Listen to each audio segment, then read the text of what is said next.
ఉండేటువంటి స్థలము బెత్లెహేము. యేసుక్రీస్తు ప్రభు బెత్లెహేములో జన్మించాడు. ఆ బెత్లెహేం అంటే అప్పటి వరకు ఎవరికి పెద్దగా తెలియదు, ప్రపంచానికి బెత్లెహేం తెలియదు.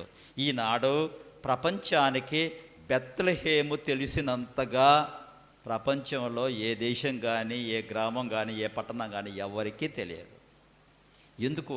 అంత ప్రసిద్ధత, అంత ప్రాచుర్యం, అంత గొప్పతనం ఈ స్థలానికి వచ్చింది అంటే ప్రభువు అక్కడ పుట్టుట వలననే అని దేవుని వాక్యం చెప్తూ ఉంది.